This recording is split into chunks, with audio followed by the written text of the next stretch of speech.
Thank you very much, ladies and gentlemen, because I could come here and speak today. My name is, as presented, Martin Olesen, and I come from the company Ultrasonic, MSA. Actually, MSA is the mother company.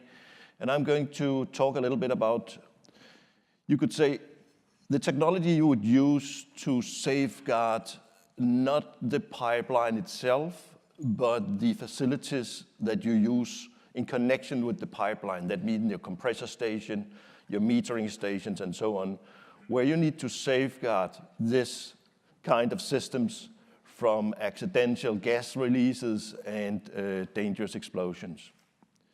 Because safety in our industry is very important because we are dealing with some very dangerous substances. You can see here the consequences we have seen that, I mean, we have the Piper Alpha, for example. We have seen that big catastrophe. And when something goes wrong in this industry, it really goes wrong. So what I would like to show you a little bit about is the technologies that are the latest technologies today to safeguard these facilities, not the pipeline itself, but all the adjacent pipeline facilities.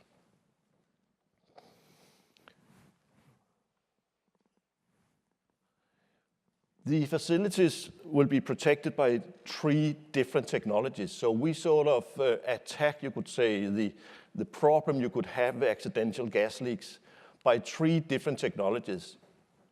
That would be what we call intelligent point gas detection, which is a conventional kind of gas detection known for many years, but that has been, you could say, accelerated into a new technology platform. And then we will use ultrasonics, which I know that for the pipeline people is a well-known technology to be used in this industry. And then we will introduce a whole new concept of what is called open path gas detection, which is based on laser detection. Before we go into the presentation itself, I would like to show a little demonstrator that we have to give you an example of why we are doing this. Let me take this down, and this will go pretty quick. What you see up here is just to bring you into the environment where we are. We will have a facility along our pipeline. We could have the pipeline coming in here. We have a facility here where we maybe have a compressor station, we have metering stations, and so on. And these facilities will be where you could actually have your leaks. Of course, you can have leaks on the pipeline, but it is more possible that you will have dangerous gas leaks in this part of your facilities up here. Now, what we have up here is that we have introduced, just for example, we have this, and this. This would actually be your little leak spots. So this is where you could have a dangerous gas release in here, and a release would look like this. The gas comes out, you know it just goes up, and that's it. And right now, we don't have any detection in there.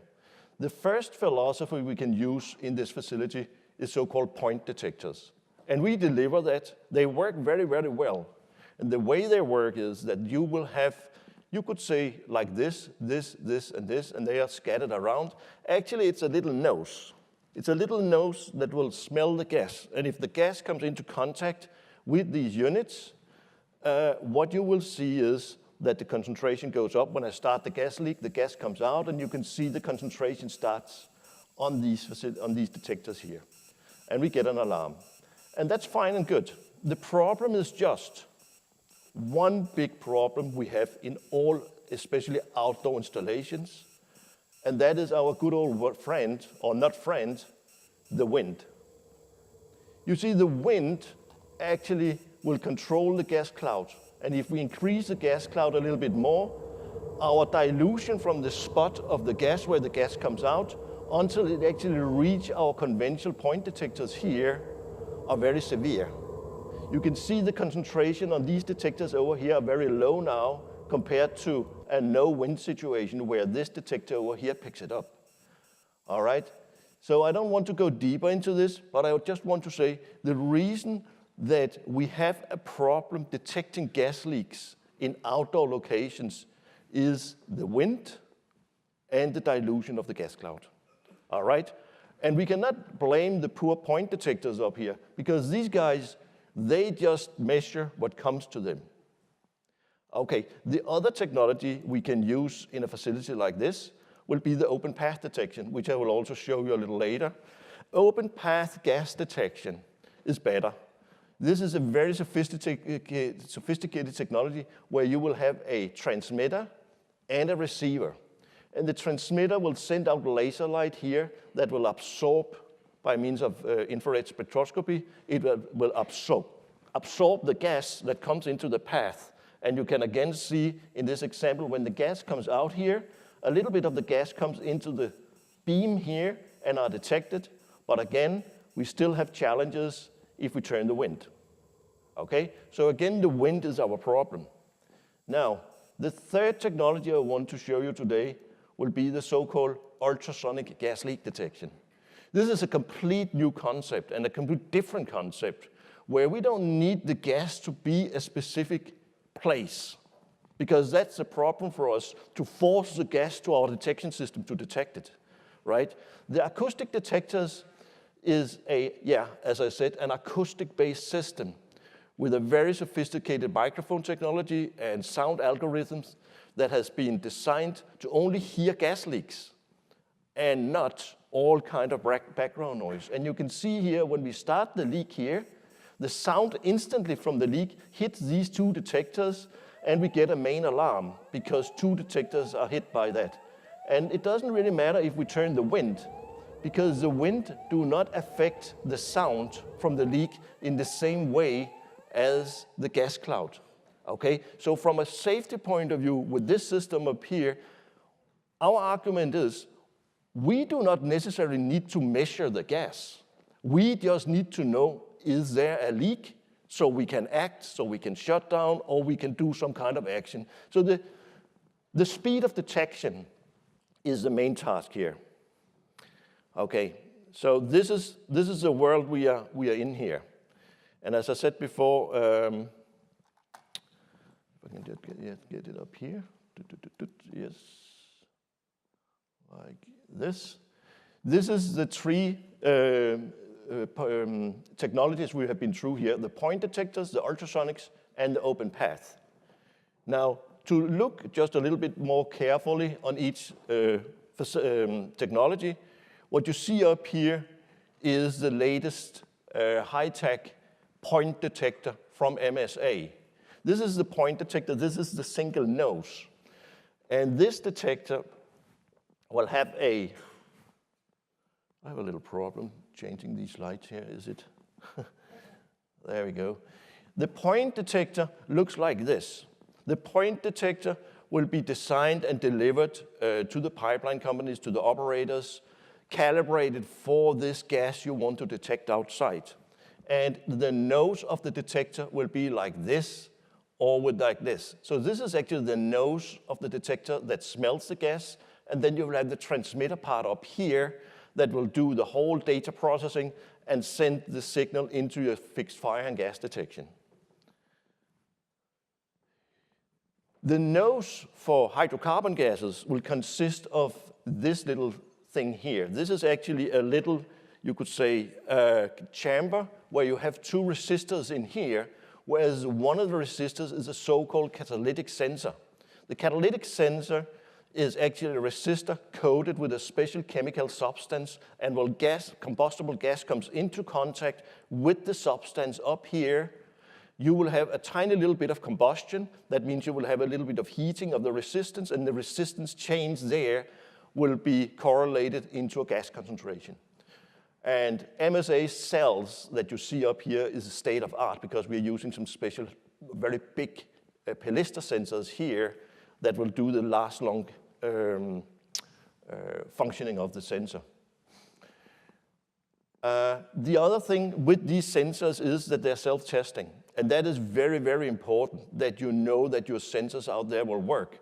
So inside the sensor nose, you will have a very, very intelligent computer technology called pulse check that actually send pulses out to the little nose and receive the pulse back. And that pulse it receives back are similar to a certain gas concentration. So if it receives that pulse back in the right way, it knows that the sensor knows, it's very accurate, it's up to date, and you don't need to calibrate. So this is one of the features from point detection, which is, you could say, the oldest technology, but has been brought up to the latest level by means of this pulse check technology. The other technology we just saw before is the ultrasonic gas leak detectors. Those are the ones that don't need the gas to be there. The ultrasonic leak detectors just need to hear the gas, right? And that means, as we saw before, when the gas comes out somewhere in your plant outside, the wind comes in, carries it away from your conventional point detector, then you will have your acoustic sensor up here that will still hear the leak. And the interesting thing is we will hear very small leaks and we will hear them very far away. So we can have a sensor technology that are fast and have a big coverage. The acoustic sensor looks like this. It looks a little bit like the Starship Enterprise from Star Trek, something like that. It is a so-called EXD enclosure here. That means it's explosion-proof. It has the size of this, approximately. It weighs 7 kilos. And you will have your user interface here.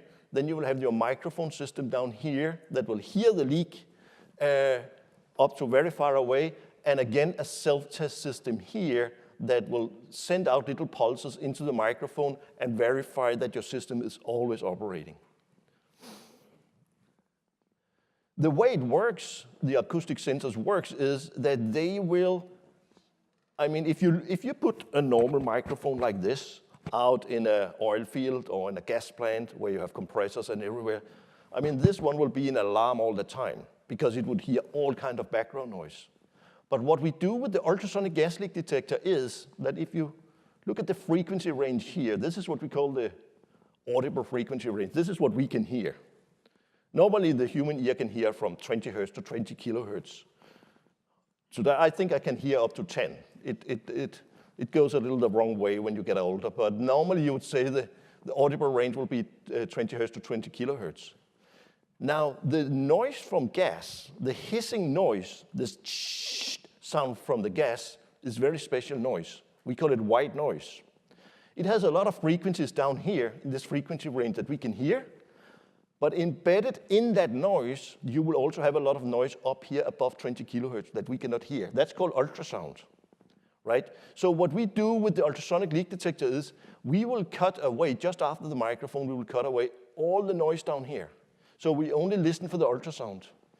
And what it turns out is that if you have a gas facility, if you have a compressor station, a pumping station, a metering station along a pipeline, the noise there are very low, also the audible noise, and there will be nearly no ultrasonic noise, except when a leak occurs. And that's what our acoustic detector hears. The detection range of the acoustic detectors will be up to about 20 meters. It says 30 meters here. It depends a little bit. But you can see you will have your sensor here, and it will hear in a sphere around with a radius of about 20 meters.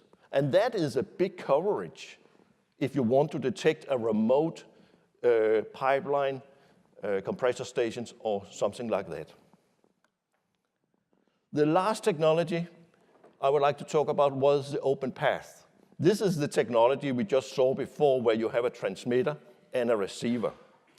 The latest technology here is called ELDS. It stands for Enhanced Laser Diode Spectroscopy, and it consists of a transmitter and a receiver, where the transmitter here will comprise of a very special high-power infrared laser. That laser has been tuned to actually find what is called absorption line of the gas we want to detect. There are two kinds of open path detectors. We call them broadband or narrowband. The broadband is the first generation. Gas, if you expose it to infrared light, will have a fingerprint of absorption, depending on what gas you have. So if you, for example, have methane here, This will be different wavelengths of infrared light, and the absorption will be a pattern like this. Absorption simply means how much energy at that specific wavelength will be absorbed in the gas, and it will be a loss. So if you send in a certain amount of infrared light at that frequency into your methane gas, then what you get out of the other side is less than what you send in because some of it absorbed in the gas. The absorption in the gas will actually be heat, okay? But it depends on what wavelength you're using. So the old open path detectors used a broadband IR source in there that will activate all these wavelengths at the same time. But the problem is that sometimes you will, for example, have water vapor or other gases in the air that have an interfering pattern on top of that, and suddenly you don't know what you really measure. So the latest technologies from us, the ELDS system from Sensine here, instead of using this broadband side here, the laser are very, very narrow. That is the nature of a laser. So we select one peak in here, and that will be the peak that are activated by the laser, and not all the other peaks from all other gases.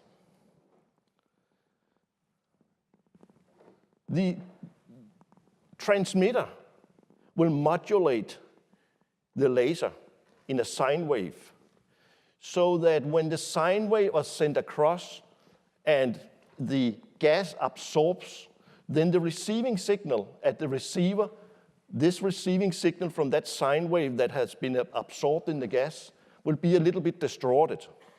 And that distortion, we will perform a so-called FFT analysis, Fourier transformation, and we will look at the so-called harmonics from that sine wave. So we have the basic sine wave here, and we have that, what we call the fingerprint, because the harmonic fingerprint of the absorption will be very, very specific to the gas you measure.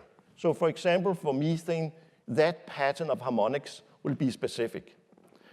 What it gives you is a very safe detection that it is the methane you measure and not water vapor or CO2 or something else. Inside the detector, this is the transmitter. Here you will have your laser.